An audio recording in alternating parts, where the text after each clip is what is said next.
besides the problems that we've been through, what would be the most important issue you would say, or is there any issue that we haven't covered where you would say this is what primarily keeps teams from delivering the way they actually could or should? Yeah.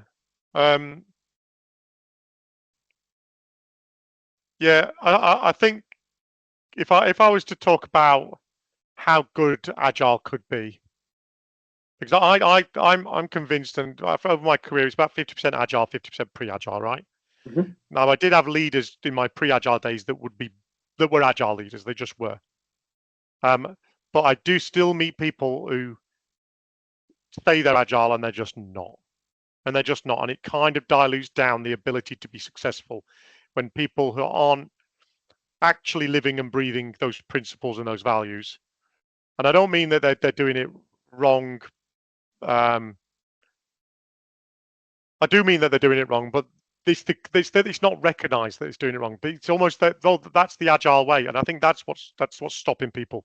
It's the idea that you don't actually need to be successful. You just need to follow the book, or you just need to say you're Agile now. I'm honestly, I mean, 50% of the leaders that I meet. So I think this is going to grow out of the organization. I think I joined the workforce in 98. The Agile Manifesto was 2001, right?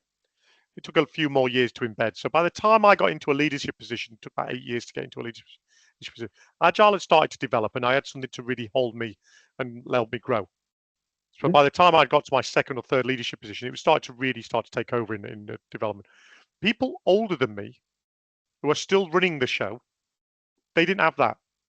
They've never worked in the team, so they still work in that traditional way. They still want to see governance. So I think what's stopping the agility in the teams, I'm sort of doing these tier thing, is still that the leaders of organizations don't actually believe in the Agile Manifesto. They think Agile's safe. That's one. Or they just will not drop the things that are stopping us becoming Agile. Boop has got I don't know what his title is. The head honcho of Bupa is a guy called Iñaki, Spanish. Bupa's global. I work at Bupa. Obviously, you've seen my profile, right? He is an Agile mindset guy, definitely. And the reason why I know it above everything else is in these conversations that he has. He says you have to stop doing those things. As in when most leaders just say, we've got to start doing this. And they don't think about the things you've got to stop. So what's trying to answer your question a bit more succinctly is what's stopping teams being better is they're not stopping the things that are stopping them being good. They're not stopping the governance meetings. They're not stopping trying to do estimates based on time. That stops them delivering great stuff because they're not focusing on value. They're not stopping. I pick on Gantt charts. They're not stopping two. So I love cadence. I think cadence is brilliant. Have one cadence and stop the other. There's still monthly steering committees. There's still the annual rush at Christmas to deliver. They're not stopping. You're familiar with CAB and change processes from ITIL, and they're not stopping any of that. All of those things are stopping teams from being brilliant because it's all governance that's based on an old way of working, which my generation and older are guilty of implementing on the younger generation. And I think it will grow out. So as you become a leader that's I'm not a terribly senior leader, but when you get to my seniority, the people above you will have been people like me who have gone, actually, you know what, we can trust these guys. These are the experts. Right. So it's a leadership issue that primarily 100%.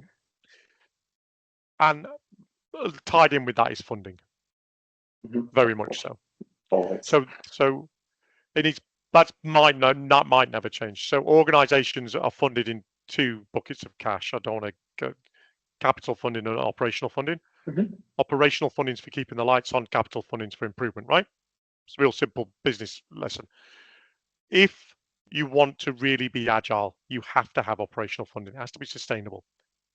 Most organizations will still upgrade their website or upgrade their applications using capital funding. It's not seen as being a cost of doing business.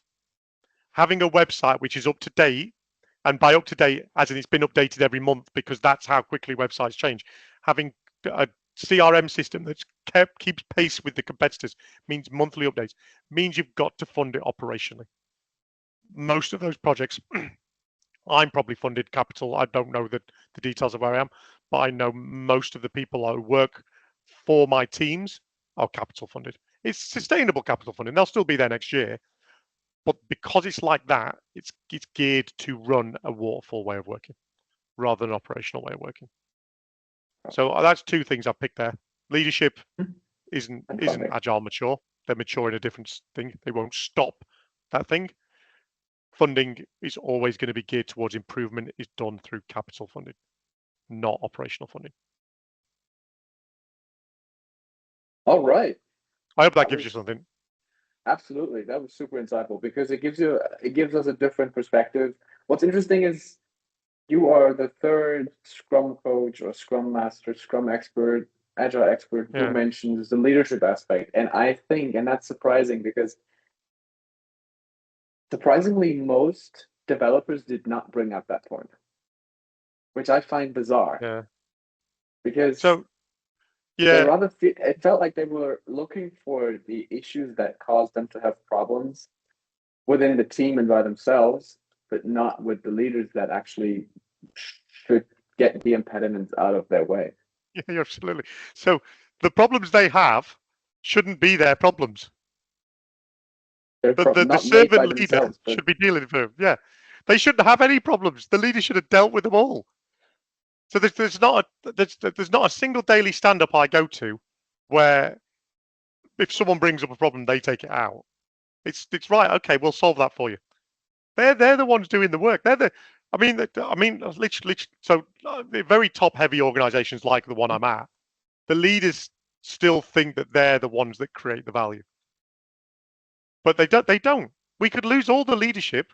There's a great YouTube video, right? I can't remember the guy's name. It's a real story of it was like a venture capitalist went into an organisation, and there's two parts to it. You'll be able to find it. It's brilliant. There's the factory, and then there's the head office. And he goes to the factory and he says, he goes to the head office. He doesn't know what anyone does. He goes to the factory and he goes, I can see what people do here. And he says to the head of the factory, hey, if I got rid of the head office, would it make any difference to you? He went, oh, yeah, definitely. And he didn't realize what the question meant because then he says, yeah, we could get a lot more done. That was the answer. The head office was actually slowing the factory down because they constantly wanted reports on productivity and all of that. And so this venture capitalist got rid of most of the head office. They saved a load of money and they were more productive. And these big organizations exist like that, as in where that head office should have been down at that factory doing the same thing.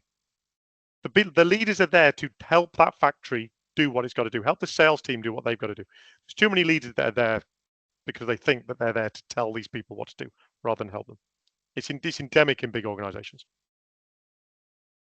Super interesting. I mean, getting that perspective, it's not the team that is at fault, but it's usually what surrounds them and people that, do not, I wouldn't say do their job properly, but, try to get the impediments out of the way to focus on what's really important and then deliver what they're supposed to. Yeah.